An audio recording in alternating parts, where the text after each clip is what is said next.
लेकर दे सकते हो? तीनू और बन्नू चिड़िया ऐसे लड़ रहे थे कि फिर उड़ते उड़ते दोनों चिड़िया इंसानों की बस्ती में पहुंच गईं। तीनू तुम यहाँ बैठो, मैं अभी किसान की पत्नी से ठंडा पानी पी कर आती हूँ। बन्नू चिड़िया किसान की पत्नी के पास जाती है। माँ जी, मुझे बहुत प्यास लगी हुई है और मेरा ठंडा पानी पीने को दिल कर रहा है। चिड़िया, ये लो, तुम ये ठंडा पानी पी सकती हो। किसान की पत्नी बन्नू चिड़िया को ठंडा पानी देती है। बन्नू चिड़िया ठंडा पानी पी लेती है और फिर दोनों पति पत्नी वापस जंगल की ओर उड़ जाते हैं। कौवी कौवी, पता है मैं अभी अभी किसान की पत्नी से ठंडा पानी पीकर आई हूँ।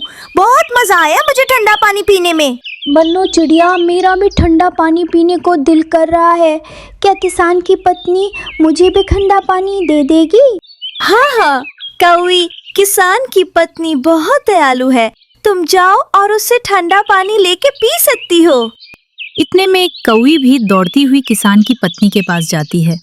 कौवी भी किसान की पत्नी से ठंडा पानी लेकर पी लेती है। कौवी, दूसरे पक्षियों का भी ठंडा पानी पीने को दिल कर रहा होगा। तुम राजा जी के पास जाओ और राजा जी से कहो कि जंगल में ठंडे पानी का मटका लगवा दे। राजा जी तुम्हारी जरूर मदद करेंगे। ये बात सुनकर कौवी बहुत खुश होती है और अपने राजा के पास जाती है। छी छी, रुको रुको कवि, कहाँ जा रही हो?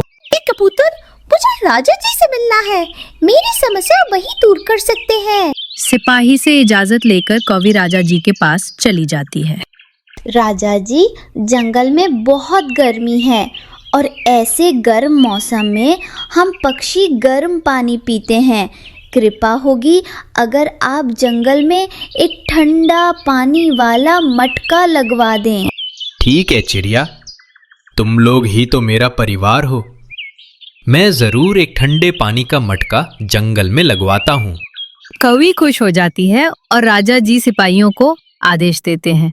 सिपाही, अभी जाओ और जंगल में एक ठंडे पानी का मटका लगवा दो। सिपाही, ये पेड़ ठीक है, आप इसी पेड़ के नीचे मटका लगा दें। इतने में वहाँ बन्नू चिड़िया आ जाती है। कौवी, ये तो ठंडे पानी का मटका है। तुम ऐसा करो, ये मटका मेरे घर के पास लगवा दो। मेरे घर के पास वाला पेड़ सुरक्षित भी है और घना भी। वहाँ ये मटका अच्छे से काम करेगा। बन्नू, ये पेड़ भी तो ठीक है। कौवी, तुम कमजोर हो। कोई चोर उल्लू इस मटके को उतार कर ले जाएगा। मैं और टीनू इस मटके की रक्षा करेंगे। कौवी मान जाती है और सिपाही वो मटका बन्नू चिड़िया के घर के पास वाले पेड़ के नीचे लगा देता है। सब बहुत खुश थे। तोता ठंडा पानी पीकर बहुत खुश होता है। कैसा लगा ठंडा पानी, मोटी चोंच वाले तोते? बन्नू, जब से ये ठंडे पानी का मटका लगा है, पानी पीने का तो मजा ही आ जाता है। ऐसे ही दिन गुजरने लगे और सभी पक्षी बड़े आराम से आकर मटके से ठंडा ठंडा पानी पीने लगे। मगर दुष्ट चिड़िया और उसका पति हर समय कोई न कोई बुरा काम ही सोचते रहते थे। चीनू, पक्षी तो ठंडा पानी मुफ्त में पीते हैं। अगर हम ठंडे पानी के बदले उनसे कुछ दाना लें तो हमें भी मुफ्त में दाना मिल जाएगा। बन्नू, बात तो ठीक है। मैं आज ही सभी पक्षियों को बता देता हूँ। फिर टीनू अपनी लाठी लेकर मटके के पास बैठ जाता है। बुलबुल बेचारी बहुत प्यासी थी। वो ठंडा पानी पीने के लिए वहाँ आती है। रुको रुको बुलबुल, अब ये ठंडा पानी मुफ्त में नहीं मिलेगा। अगर तुम्हें ठंडा पानी पीना है तो पहले मेरे लिए दाना लेकर आओ। मगर मुझे तो कौनी ने बताया है कि यहाँ से सबको फ्री में ठंडा पानी मिलता है। मोटी बुलबुल, चुपचाप यहाँ से भाग जाओ। अब हम दाना लिए बिना किसी को भी ठंडा पानी नहीं देंगे। बुलबुल रोती हुई कौवी के पास जाती है। कौवी कौवी, वो चिड़िया और उसका पति टीनू ठंडा पानी पीने के बदले में दाना मांग रहे हैं। वो दोनों बहुत बुरे हैं। मुझे शक था कि वो कुछ न कुछ ऐसा जरूर करेंगे। फिर कौवी चिड़िया के पास जाती है। चिड़िया और टीनू, ये ठंडे पानी का मटका राजा जी ने सबके लिए लगवाया है। तुम कौन होते हो किसी को यहाँ से ठंडा पानी ना पीने देने वाले?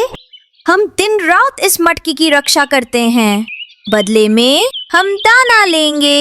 ऐसा नहीं होने दूंगी। जब तुमने यह मटका अपने घर के पास लगवाया था तो मुझे तभी तुम दोनों की नियत पर शक गुजर रहा था। कौवी रोती हुई राजा जी के पास जाती है। उधर कव्वे कबूतर को ठंडा पानी पीने पर मारते हैं। राजा जी, वो दुष्ट चिड़िया और उसका पति बहुत बुरे हैं। जो मटका आपने हम पक्षियों के लिए लगवाया है, उस पर चिड़िया ने कब्जा कर लिया है और अब वो दूसरे पक्षियों से ठंडे पानी के बदले दाना मांग रही है। ये बात सुनकर राजा जी तो गुस्से में आ जाते हैं। सिपाही, मैं देखना चाहता हूँ कि कौवी सच बोल रही है या झूठ। राजा जी, आप खुद जाइए और छुप के देख ले। अगर राजा को मालूम हो गया कि तुमने ठंडे पानी के बदले दाना लेना शुरू कर दिया है, तो राजा जी तुम दोनों को उल्टा लटका कर मारेंगे। कौन राजा कौन रानी? अब ये मटका हमारा है, हमारी मर्जी, जिसे चाहे पानी दे और जिसे चाहे भगा दें। चल चल भाग यहाँ से, आया बड़ा गंदी आंखों वाला कबूतर। फिर राजा जी सिपाहियों को साथ लेकर ठंडे पानी के मटके के पास जाते हैं। वे सब एक पेड़ के पीछे छुप जाते हैं। टीनू जी, अभी तक कोई पक्षी नहीं आया ठंडा पानी पीने। चिड़िया देखो, वो देखो, तोता और तोती आ रहे हैं। चिड़िया, मुझे बहुत प्यास लगी है, मुझे मटके से थोड़ा ठंडा पानी दे दो। मोटी चोंच वाले तोते, दाना लाए हो तुम? हम अब दाना लेकर ही ठंडा पानी देते हैं। मगर मेरे पास दाना तो नहीं है। तो फिर ठंडा पानी भी नहीं है, तुम जा सकते हो यहाँ से। राजा जी ये सब सुन और देख रहे थे। सिपाहियों, पकड़ लो इन दुष्ट चिड़ियों को और जेल में डाल दो। सिपाही आगे बढ़ते हैं और दोनों पति पत्नी को पकड़ लेते हैं। हमें छोड़ दे राजा जी, हमें छोड़ दे। अब तुम बाकी की जिंदगी जेल में रहोगे, तभी बाकी पक्षी ठंडा पानी पी सकेंगे। राजा जी, हमें माफ कर दें, यह उपाय मेरी पत्नी का था।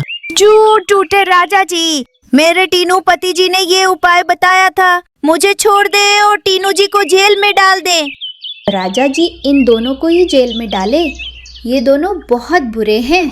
फिर राजा जी उन दुष्ट पति पत्नी को जेल में डाल देते हैं।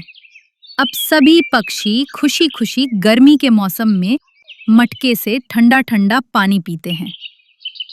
प्यारे दोस्तों, अगर आपको ये कहानी पसंद आई हो तो इसे लाइक करें, अपने दोस्तों के साथ शेयर करें और चैनल को सब्सक्राइब करना बिल्कुल ना भूलें। आपका धन्यवाद।